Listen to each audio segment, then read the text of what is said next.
En el nombre del Padre, y del Hijo, y del Espíritu Santo. Amén. Alabado sea Jesucristo.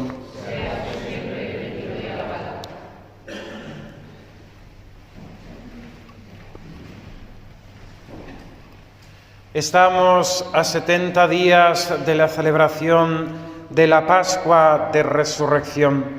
Del misterio de la Encarnación pasamos al misterio de la Redención, la pasión y muerte del Señor y su gloriosa resurrección de entre los muertos.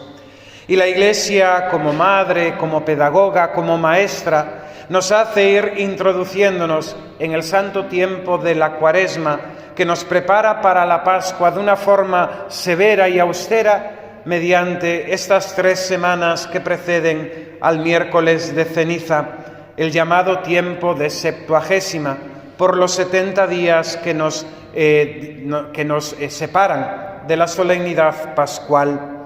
De forma pedagógica, es una invitación de la Iglesia a la penitencia y a la oración. El color morado de las vestiduras litúrgicas para los días de feria y las misas del tiempo de Septuagésima, así como la supresión del canto del Aleluya, que en el día de ayer era sepultado hasta la noche y la vigilia pascual, pues nos invitan a centrarnos, a contemplar a Cristo crucificado, a Cristo que nació por nosotros para morir por nosotros en la cruz y darnos el perdón de nuestros pecados. Llamada a la penitencia y a la oración, que en estos días en los que el mundo comienza a prepararse para la celebración del carnaval, donde desgraciadamente se dan tantos excesos y ocasiones de pecado, se nos invita a reparar con una vida santa, con mayor oración, con mayor penitencia, pidiendo al Señor vernos libres nosotros de tantas frivolidades, de tantos excesos como el mundo quiere celebrar en estos días. Hemos escuchado el Evangelio de esta dominica, ese padre de familia que sale a buscar jornaleros durante todo un día, llamando a distintas horas y a todos invitándolos a trabajar en su viña. La parábola quiere ser un resumen de esa historia de salvación, que comienza justo cuando nuestros primeros padres, desobedeciendo el mandato del paraíso, comieron del fruto prohibido y perdieron así la amistad con Dios nuestro Señor. En las mismas palabras de la condena a la serpiente aparece aquello que es llamado el protoevangelio, la primera buena noticia, el comienzo de la historia de salvación. Dios en su misericordia no abandonó al hombre en su pecado. Dios en su misericordia no se desentendió de aquello que había creado por amor, por solo amor, sino que planeó, preparó toda una historia de restauración, una historia de salvación que culminará con la encarnación y la redención realizada por el Verbo eterno, nuestro Señor Jesucristo, Dios hecho hombre por nosotros. La parábola quiere ser un resumen de esa historia de salvación, que es historia de amor. Las diferentes horas del día en las que Dios sale a llamar a los jornaleros para que trabajen en su viña son las diferentes etapas de esa historia de salvación. Los padres de la Iglesia, comentando este Evangelio, pues van distinguiendo la primera hora, la segunda, la tercera, las épocas distintas de esa historia de salvación que nosotros conocemos por la historia sagrada y que si no la conocemos hemos de intentar profundizar en ella porque forma parte de nuestra historia, porque también nosotros estamos incluidos en esta historia de salvación. Dice don Geranger en el comentario al Evangelio, a la dominica de hoy, que en la última hora, en la hora nona, al atardecer, cuando ya venía el ocaso de la historia, apareció Cristo nuestro Señor para llamar no solamente a los judíos a formar parte de su familia y de su pueblo, sino a extender esa historia de salvación a todos los hombres, a toda la gentilidad. Pues como dice el mismo apóstol, Dios quiere que todos los hombres se salven. Dios quiere salvarnos. Dios quiere que todos los hombres lleguen a la eternidad. Un texto de Benedicto XVI dice lo siguiente: Dios no se cansa de buscarnos, es fiel al hombre que ha creado y redimido, permanece cerca de nuestras vidas porque nos ama. Esta es una certeza que nos debe acompañar todos los días, esta certeza de que Dios no se cansa de buscarnos, de que Dios quiere salvarnos, de que Dios permanece entre nosotros. A pesar muchas veces de tener pues esas oscuridades, esos desiertos, esas tentaciones, incluso pues pasar por nuestra vida espiritual por ciertos baches, decaimientos, por ciertas tibiezas, Dios no cansa de llamarnos, Dios no cansa de buscarnos y llama continuamente a través de los favores, a través de las gracias, a través de su palabra, a través de la predicación, a través de los signos de los tiempos.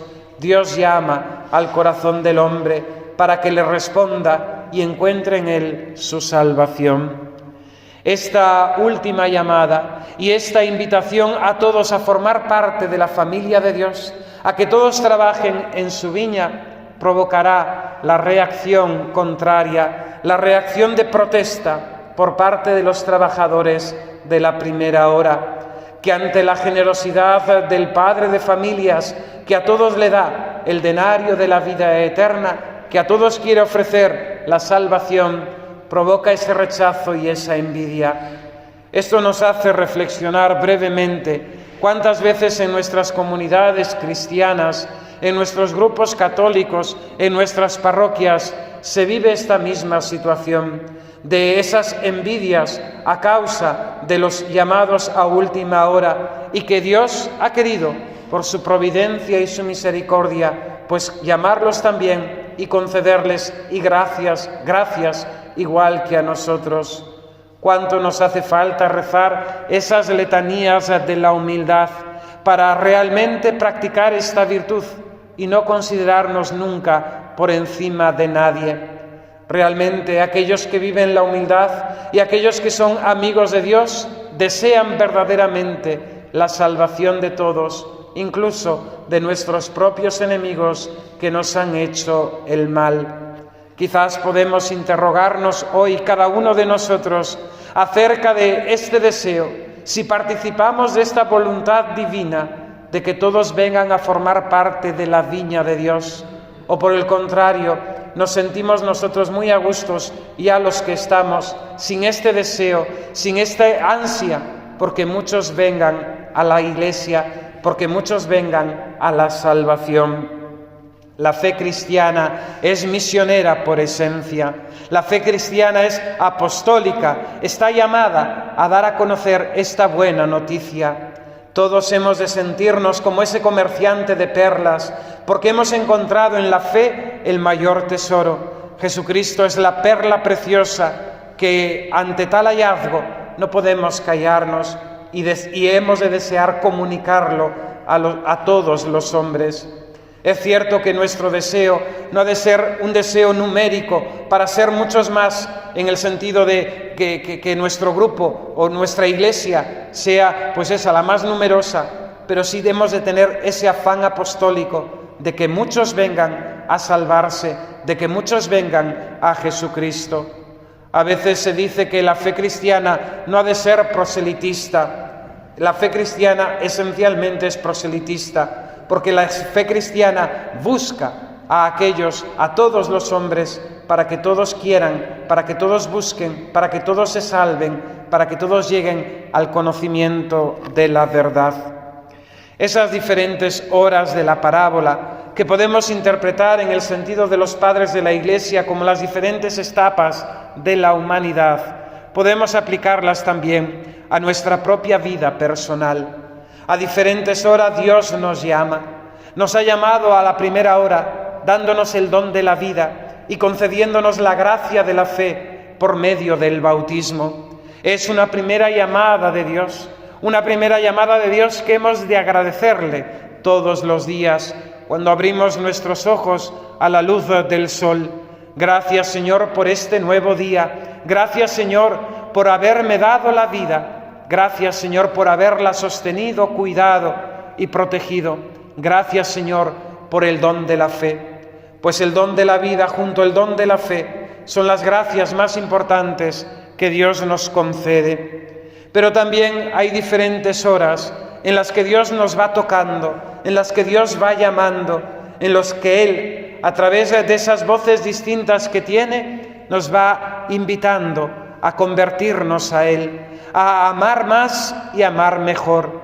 Muchos han recibido, después del bautismo, han vivido fríamente, sin una fe profunda, se han dejado llevar por la mundanidad y Dios, en cierta ocasión, les ha atraído nuevamente hacia sí.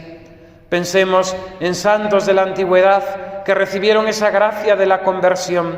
Pensemos incluso en una Santa Teresa de Jesús, siempre católica, incluso religiosa, pero que recibe esa gracia de esa segunda conversión cuando Dios toca su alma y ella le responde a través de la oración. Necesitamos muchas veces también, ante la frialdad y la tibieza, responder a esta llamada que Dios nos hace cada día de convertirnos a Él. En definitiva, Dios nos va llamando cada día, en cada momento de nuestra existencia, a amar mejor y amar más. Comentando este Evangelio, el Papa Benedicto XVI, de feliz memoria, él, que se consideraba un trabajador humilde en la viña del Señor, nos hace caer en la cuenta de que la gracia más grande es poder ser llamado y el poder trabajar en esta viña del Señor. Esta es ya una recompensa, la mejor de las recompensas. Pero esto solamente lo comprende, dice el Papa, aquel que ama al Señor y ama su reino. Es esta misma idea la que recoge ese soneto tan conocido, a Cristo crucificado. No me mueve mi Dios para quererte, el cielo que me tienes prometido, ni me mueve el infierno tan temido para dejar por eso de ofenderte. Tú me mueves, Señor, muéveme el verte, clavado en una cruz y escarnecido. Muéveme ver tu cuerpo tan herido, muéveme tus afrentas y tu muerte. Muéveme, en fin, tu amor en tal manera que aunque no hubiera cielo te amara y aunque no hubiese infierno te temiera. No me tienes que dar porque te quiera, pues aunque lo que espero no esperara, lo mismo que te quiero, te quisiera. Amar al Señor por ser Él quien es bondad infinita. Hay 3 peligros de los que nos advierte la parábola de este domingo.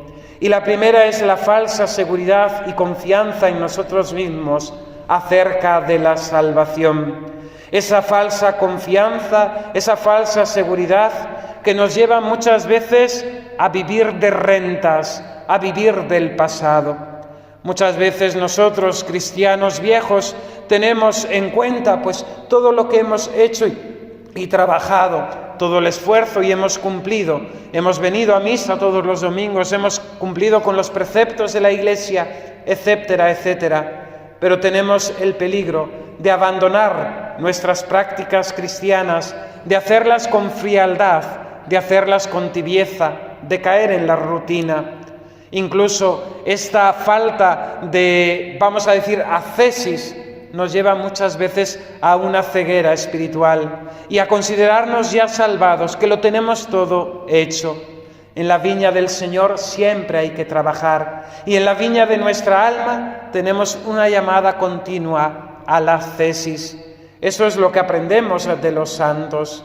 Si bien es cierto que podemos tener una certeza moral acerca de nuestra salvación, si vivimos de forma permanente en gracia de Dios, cumpliendo sus mandamientos y cumpliendo los preceptos de la Iglesia, ningún santo ha vivido con esa seguridad, o por lo menos abandonado en esa seguridad, sino que siempre han vivido con cierto temor de poder ofender al Señor.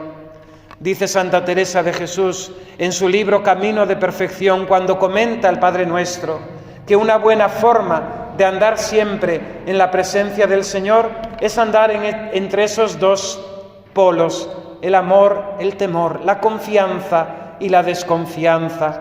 Confianza y amor en el Señor, temor y desconfianza de nosotros mismos, pues el que esté en pie, tema no caiga. El segundo peligro en el que podemos caer también acerca de la salvación es la desesperación. El vernos tan continuamente en pecado, el vernos que no hacemos bueno de nosotros, y esto llevarnos a desconfiar de la misericordia de Dios y a considerarnos ya condenados, y por tanto caer en una, vamos a decir, inactividad espiritual. ¿Para qué? ¿Para qué? Si total no cambio, si total no me convierto, ¿para qué voy a confesarme si voy a caer prontamente en los mismos pecados? ¿Para qué voy a hacer oración si Dios no me va a escuchar porque no le soy grato? Etcétera, etcétera. Este peligro de la desconfianza invade muchas veces a almas buenas, pero que por falta de fe y por falta de esta certeza de la que nos decía el Papa Benedicto XVI, de que Dios nunca deja de llamarnos, pues se abandonan en la vida de pecado y por tanto, claro que sí, por tanto se hacen reos de muerte, reos de condenación. El tercer peligro es el de aquellos que trabajan solamente por la recompensa. Es el pecado que vemos en los trabajadores de la primera hora. Ellos no cayeron en la cuenta de la dicha que era trabajar en la viña del Señor. Solamente esperaban su jornal como meros mercenarios. La rutina, la tibieza, incluso el caer solamente en las obras externas. Este es un peligro muy habitual para aquellos que hemos recibido el ministerio sacerdotal, el activismo, el pensar que trabajar en la viña del Señor es simplemente estar haciendo cosas, planes pastorales, reuniones, actividades, etcétera, etcétera. También puede caer en esto cualquier cristiano cuando piensa que lo más importante es hacer las cosas del mundo, la actividad externa o vivir de pantalla hacia los demás, vivir en esa hipocresía de que los otros nos consideren buenos y santos por las cosas que hacemos. El Evangelio nos invita a agradar al Señor, a sentirnos contentos de trabajar en su viña y sobre todo, como dice el apóstol San Pablo, a dirigir los golpes, es decir, la vida ascética hacia la salvación de nuestra alma, pues no vaya a ser que nosotros, habiendo predicado el Evangelio a los demás, seamos reos de condenación. El ejemplo de la Sagrada Escritura es clarísimo. Nuestros padres, los del Antiguo Testamento, todos pasaron por el Mar Rojo, todos bebieron de la roca espiritual que era Cristo, todos tomaron del maná bendito que bajó del cielo, pero muchos, la mayoría, no agradó a Dios. De todos es conocida esa anécdota que llevó a San Bruno a despreciar los honores de la canonjía y de la posición eclesiástica e huir al desierto, cuando en el sepelio de uno de sus compañeros se oyó la voz del muerto diciendo: «Estoy condenado, no recéis por mí». Un hombre que había gozado en vida de fama de santidad. Sus funerales habían sido numerosísimos en la cantidad de gente que había acudido, y en cambio no agradó a Dios. Quizás vivió de apariencia, quizás vivió de cara a la galería, como también muchas veces nosotros, en ese querer aparentar, en ese querer ser considerados. Tenemos un gran remedio para ir librándonos de todas estas tentaciones, y es esas letanías de la humildad escritas por el cardenal Merry del Val, y que son para nosotros también como una continua purificación, una ascesis para librarnos de ese buscar el agrado del mundo y solamente buscar el agrado de Dios en una vida escondida, en una vida sencilla, en una vida interior. Acojamos, mis queridos hermanos, la llamada de la Iglesia en este día a la penitencia, a la oración, a trabajar en la salvación de nuestra alma, pues es así como también podremos salvar muchas almas, como podremos ser con Cristo corredentores, como podremos ser con Cristo trabajadores en la viña de la salvación. Que así sea. En el nombre del Padre, y del Hijo, y del Espíritu Santo. Amén.